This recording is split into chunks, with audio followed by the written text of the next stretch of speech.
ಬಹಳ ಕುತೂಹಲ ಖಂಡಿತವಾಗ್ಲೂ ಇದ್ದೇ ಇರುತ್ತೆ. ಪ್ರತಿ ಚುನಾವಣೆಯಲ್ಲೂ ಕೂಡ ಯಾರು ಶಾಸಕರಾಗಬೇಕು, ಯಾರು ಸಚಿವರಾಗಬೇಕು ಅನ್ನೋದಕ್ಕಿಂತ ಹೆಚ್ಚಾಗಿ ಯಾರು ಮುಖ್ಯಮಂತ್ರಿ ಆಗಬೇಕು ಅನ್ನುವ ಆ ಕುತೂಹಲಕ್ಕೆ ಅಶ್ವವೇಗ ನ್ಯೂಸ್ ಒಂದು ಸರ್ವೆಯನ್ನು ನಡೆಸಿತ್ತು. ಹಾಗಾದರೆ 2028ರಲ್ಲಿ ಮುಖ್ಯಮಂತ್ರಿ ಯಾರಾಗ್ತಾರೆ ಅನ್ನೋದು ಮುಂದಿನ ಚುನಾವಣೆ ನಿರ್ಧಾರವಾಗುತ್ತೆ. ಆದರೆ at this point of time Ashwavega news ಕೇಳಿದಂಥ ಪ್ರಶ್ನೆಗೆ ಸರ್ವೆಯಲ್ಲಿ ಬಹಳಷ್ಟು ಜನ ಭಾಗಿಯಾಗಿ ಒಂದು ಒಳ್ಳೆ ಹೆಸರನ್ನ ಅವರು ಪ್ರಸ್ತಾಪ ಮಾಡಿದ್ದಾರೆ ಅಂತ ಅನ್ಸುತ್ತೆ. ಹಾಗಾದರೆ ಏನಾದರೂ ಹಕ್ಕಿಕತ್ತು 2028ಕ್ಕೆ ಕರ್ನಾಟಕದ ಮುಖ್ಯಮಂತ್ರಿ ಯಾರಾಗಬೇಕು ಅನ್ನುವ ಮಾಹಿತಿ ಇಲ್ಲಿದೆ. ರಾಜ್ಯದ ಜನರಿಂದ ಸಿಕ್ಕಿರುವಂಥ ಉತ್ತರ. Let's have a look.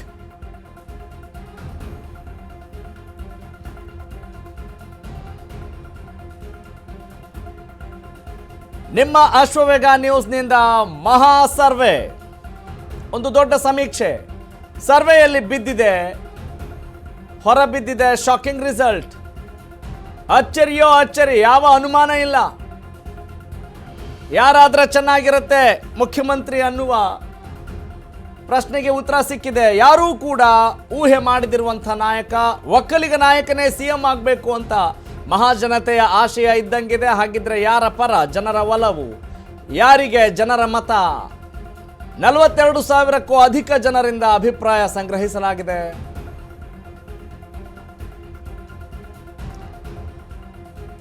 S, this is the question. 2028ಕ್ಕೆ ಕರ್ನಾಟಕದಲ್ಲಿ ಯಾರೇ ಆಗಬೇಕು ಮುಖ್ಯಮಂತ್ರಿ? Who will become CM? We don't know. ಯಾವ ಹೆಸರು ಕೂಡ ವ್ಯಕ್ತವಾಗಬಹುದು. ಆದರೆ ಸದ್ಯಕ್ಕೆ ಅಶ್ವವೇಗ ನ್ಯೂಸ್ ನಡೆಸಿರುವಂಥ ಒಂದು ಸಮೀಕ್ಷೆಯಲ್ಲಿ interesting and shocking name is out. ಯಾಕೆ ಶಾಕಿಂಗ್ ಅಂತ ಹೇಳ್ತೀವಿ ಅಂತ ಹೇಳಿದ್ರೆ, ಯಾರು ಸದ್ಯಕ್ಕೆ ಮುಖ್ಯಮಂತ್ರಿ ಆಗಿದ್ದಾರೋ ಅವರ ಹೆಸರನ್ನು ಪ್ರಸ್ತಾಪ ಮಾಡ್ತಾ ಇದ್ದಾರಾ ಇಲ್ವಾ ಅನ್ನುವ ಒಂದು ಪ್ರಶ್ನೆಗೆ ಇಂಬು ಕೊಡುವಂತೆ ಒಂದು ಮಾನದಂಡವಾಗಿ ಶಾಕಿಂಗ್ ಅಂತ ಹೇಳ್ತೀವಿ. ಈ ಮುಂಚೆ ಅಧಿಕಾರವನ್ನು ನಡೆಸಿದವರೇ, ಅವರು ಬಹಳಷ್ಟು ಸಮಯದಿಂದ ಸುದೀರ್ಘ ಅವಧಿಯ ಮುಖ್ಯಮಂತ್ರಿ ಅನ್ನುವ ಪಟ್ಟ ಹೊತ್ಕೊಂಡವರೇನಾದರೂ ಮತ್ತೆ ಮುಖ್ಯಮಂತ್ರಿ ಆಗಬೇಕಾ ಅನ್ನುವ ಪ್ರಶ್ನೆಗೂ ಕೂಡ ಉತ್ತರ ಪಡಿಬೇಕಾಗಿದೆ. ಆದರೆ ಕೆಲವು ತಿಂಗಳುಗಳಿರಬಹುದು, ಕೆಲವು ವರ್ಷಗಳಿರಬಹುದು, ಮುಖ್ಯಮಂತ್ರಿಯಾಗಿ ಅಧಿಕಾರ ವಹಿಸಿದಂಥ ವ್ಯಕ್ತಿಯೇ ನಮಗೆ ಮುಂದಿನ ದಿನಗಳಲ್ಲೂ ಮುಖ್ಯಮಂತ್ರಿ ಆಗಬೇಕಾ ಅನ್ನುವ ಪ್ರಶ್ನೆಗೆ ಉತ್ತರ ಈಗ ಸಿಗ್ತಾ ಇದೆ. Yes, let's fire the news. This is the news. 2028ಕ್ಕೆ HD ಕುಮಾರಸ್ವಾಮಿ ಸಿಎಂ ಆಗಬೇಕು ಅನ್ನುವ ಆಶಯ ಸಮೀಕ್ಷೆಯಲ್ಲಿ ಹೊರಬಿದ್ದಿದೆ. This is the survey of Ashwavega. ದಳಪತಿ HDKಗೆ ಬಹುಪರಾಕ್ ಅಂತ ಹೇಳಿದೆ ಕರ್ನಾಟಕದ ಜನತೆ. ಮಾಜಿ ಮುಖ್ಯಮಂತ್ರಿ ಸಿದ್ದರಾಮಯ್ಯ ಅವರಿಗಿಂತ ಅತಿ ಹೆಚ್ಚು ವೋಟ್ಗಳನ್ನು ಅವರು ಪಡೆದುಕೊಂಡಿದ್ದಾರೆ. ಹಾಲಿ ಮುಖ್ಯಮಂತ್ರಿ DK ಶಿವಕುಮಾರ್ಗಿಂತ ಹೆಚ್ಚು ಒಲವು ರಾಜ್ಯದ ಜನರಿಂದ ವ್ಯಕ್ತವಾಗಿದೆ. 2028ಕ್ಕೆ ಸಿಎಂ ಆಗುವ ರೇಸ್ನಲ್ಲಿ ಕುಮಾರಸ್ವಾಮಿನೇ ನಂಬರ್ 1 ಅಂತ ಹೇಳಲಾಗ್ತಾ ಇದೆ. ಆದರೆ ಅವ್ರು ನಂಬರ್ 1 ಬರ್ತಾರೋ ಬರಲ್ವೋ ಅದು ಮುಂದೆ ಬಿಟ್ಟಿರುವಂಥ ಸಮಾಚಾರ. ಆದರೆ at this point of time number 2ನೇ ಸ್ಥಾನದಲ್ಲಿ ಮಾಜಿ ಸಿಎಂ ಸಿದ್ದರಾಮಯ್ಯ ಅವರ ಹೆಸರು ಕೇಳಿ ಬರ್ತಾ ಇದೆ.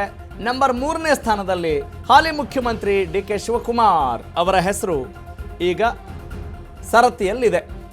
BY ವಿಜಯೇಂದ್ರ 4ನೇ ಸ್ಥಾನದಲ್ಲಿದ್ದಾರೆ. ಅಂದರೆ ನಾವು ಕೊಟ್ಟಂಥ ಆಯ್ಕೆಗಳಲ್ಲಿ ಸದ್ಯಕ್ಕೆ ಪ್ರಚಲಿತದಲ್ಲಿರುವಂಥ ನಾಯಕರ ಹೆಸರುಗಳನ್ನು ಕೊಟ್ಟಾಗ ಸಿಕ್ಕಿರುವಂಥ ಮಾಹಿತಿ ಇದು. ಅಫ್ಕೋರ್ಸ್ ನಮ್ಮ ಸಿಟಿಸನ್ಸ್ಗೆ, ನಮ್ಮ ಪ್ರಜೆಗಳಿಗೆ, ನಮ್ಮ ನಾಗರಿಕರಿಗೆ ಯಾವ ರಿಸಲ್ಟ್ನ ಮೇಲು ಕೆಳಗೆ ಎಡ ಬಲ ಮಾಡಲಿಕ್ಕೂ ಕೂಡ ಬಹಳ ದೊಡ್ಡದಾದಂಥ ಶಕ್ತಿ ಇದೆ. ಮುಂದಿನ ದಿನಗಳ ಏನಾಗುತ್ತೆ ಗೊತ್ತಿಲ್ಲ. ಆದರೆ ಈ ಸಮಯದಲ್ಲಿ ಯಾರೇ ಆಗಬೇಕು ನಿಮಗೆ ಮುಖ್ಯಮಂತ್ರಿ ಅನ್ನುವ ಒಂದು 4 ಹೆಸರುಗಳನ್ನು ಕೇಳಿದಾಗ ಅದರಲ್ಲಿ ಮುಂಚೂಣಿಯಲ್ಲಿದ್ದಂಥ ಹೆಸರು HD Kumaraswamy.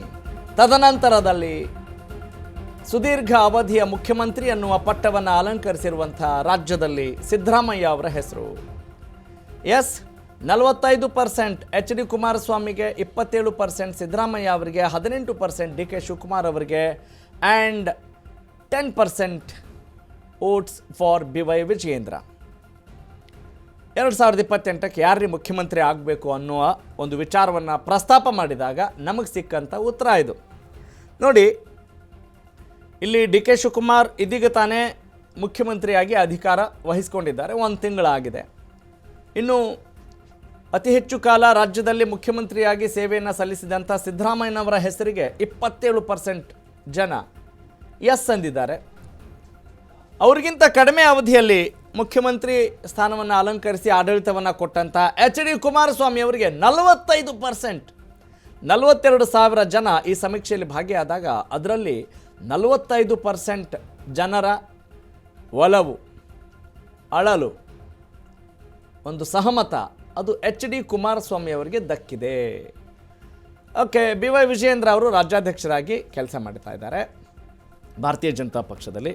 D K Shivakumar ಅವರು ರಾಜ್ಯದ ಅಧ್ಯಕ್ಷರಾಗಿಯೂ ಹಾಲಿ ಮುಖ್ಯಮಂತ್ರಿಯಾಗಿಯೂ ಕಾಂಗ್ರೆಸ್ನ ಒಬ್ಬ ದಿಟ್ಟ ನಾಯಕನಾಗಿಯೂ ಹೊರಹೊಮ್ಮಿರುವಂಥ ಒಬ್ಬ ಒಕ್ಕಲಿಗ ನಾಯಕರಾಗಿರುವಂಥ ಡಿ ಕೆ ಶಿವಕುಮಾರ್ ಅವರಿಗೆ 18% ವೋಟ್ಗಳು.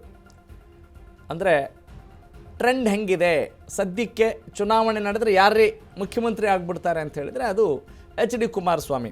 ಆ ಪ್ರಾಸೆಸ್ ಎಲ್ಲ ಅಷ್ಟು ಸುಲಭ ಅಲ್ಲ, ಸಲೀಸಲ್ಲ, ಅದು ಗೊತ್ತಿರುವಂಥ ಸಮಾಚಾರ. ಆದರೆ ಜನರ ಮನಸ್ಸಿನಲ್ಲಿ ಏನಿದೆ ಅನ್ನೋದನ್ನು ನೋಡಿದಾಗ ಅದು ಎಚ್ ಡಿ ಕುಮಾರಸ್ವಾಮಿ ಅವರು ಜನರ ಮನಸ್ಸನ್ನು ಆವರಿಸಿದ್ದಾರೆ, ಅವರ ಹೃದಯ ಸಿಂಹಾಸನದಲ್ಲಿದ್ದಾರೆ ಅನ್ನುವುದರ ಒಂದು ದ್ಯೋತಕ ಅಂತ ಇದು ಅನಿಸುತ್ತೆ.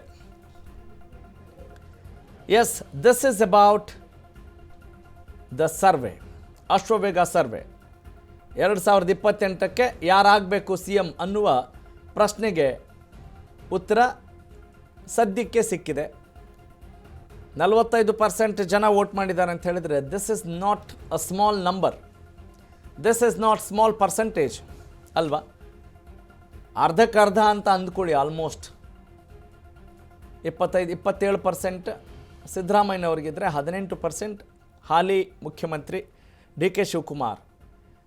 ಇನ್ನು ಬಿ ವೈ ವಿಜಯೇಂದ್ರ ಅವರಿಗೆ ರಾಜ್ಯಾಧ್ಯಕ್ಷರಾಗಿ ಭಾರತೀಯ ಜನತಾ ಪಕ್ಷದಲ್ಲಿ ರಾಜ್ಯಾಧ್ಯಕ್ಷರಾಗಿ ಅವರು ಕಾರ್ಯನಿರ್ವಹಿಸಿದ್ದಾರೆ. ಇಲ್ಲಿವರೆಗೂ ಮುಖ್ಯಮಂತ್ರಿಯಾಗಿ ಅವರು ಅಧಿಕಾರವನ್ನು ವಹಿಸಲಿಕ್ಕೆ ಅವಕಾಶ ಆಗಿಲ್ಲ.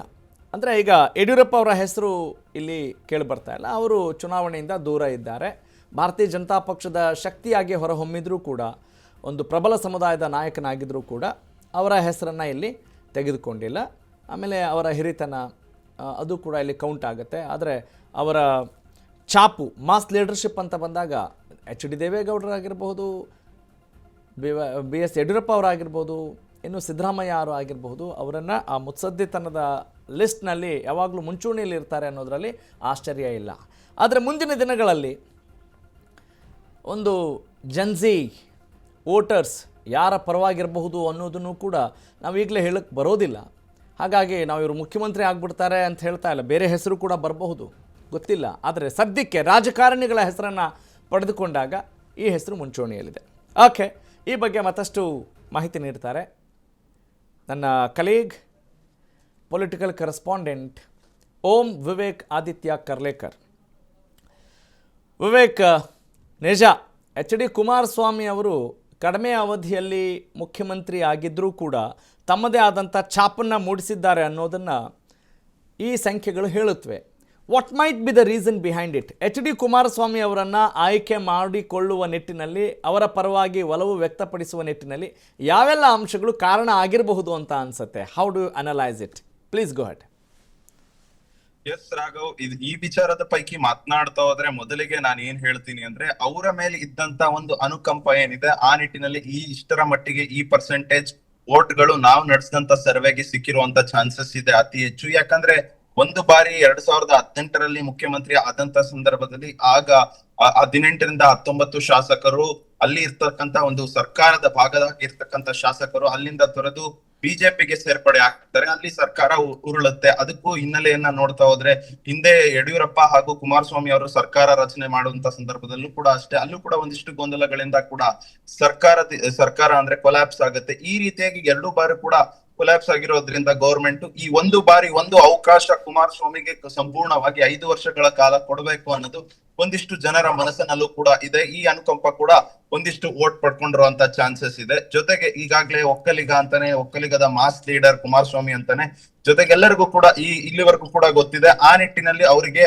ಅಷ್ಟರ ಮಟ್ಟಿಗೆ ಇನ್ನು ಒಂದ್ ಕಡೆ ಪರ್ಸೆಂಟೇಜ್ ತಗೊಂಡ್ಕೊಳ್ಳುವಂತ ಒಂದು ಸಾಧ್ಯತೆ ಇದೆ. ಜೊತೆಗೆ ಈಗಾಗ್ಲೇ ಏನು NDA ಸೂಕ್ತ ಮುಖ್ಯಮಂತ್ರಿ ಅಭ್ಯರ್ಥಿ ಅಂತ ಸಾಕಷ್ಟು ಚರ್ಚೆಗಳು ಕೂಡ ಆಗೋದಕ್ಕೆ ಆರಂಭವಾಗಿದ್ದು, ಯಾವಾಗಿಂದ ಅಂದ್ರೆ ಮೈತ್ರಿ ಯಾವಾಗ ರಚನೆ ಆಗುತ್ತೆ ಅಂದ್ರೆ JDS BJP ಯಾವಾಗ ಒಂದಾಗುತ್ತೆ, ಅಲೈನ್ಸ್ ಆಗುತ್ತೆ, ಆ ದಿನದಿಂದ ಕೂಡ ಅಷ್ಟೇ ಇದೇ ರೀತಿಯಾಗಿ ಮೈತ್ರಿ ಮುಂದುವರೆದ್ರೆ ಮುಂದಿನ ದಿನಗಳಲ್ಲಿ ಕುಮಾರಸ್ವಾಮಿ ಅವರು ಮುಖ್ಯಮಂತ್ರಿ ಆಗ್ತಾರೆ ಅಂತ ಒಂದಿಷ್ಟು ದೊಡ್ಡ ಮಟ್ಟದ ಚರ್ಚೆ ಕೂಡ ಪ್ರಾರಂಭವಾಗಿತ್ತು. ಒಂದು ಪಾಳೆಯದಲ್ಲ ಅಂತಲ್ಲ, ಎಲ್ಲ ಕಡೆ ಕೂಡ ಅಷ್ಟೇ, ಒಂದಿಷ್ಟು BJP ಭಾಗದಲ್ಲೂ ಕೂಡ ಅಷ್ಟೇ ಇದೇ ಚರ್ಚೆ ಕೂಡ ನಡೆಯೋದಕ್ಕೆ ಮುಂದಾಗಿತ್ತು.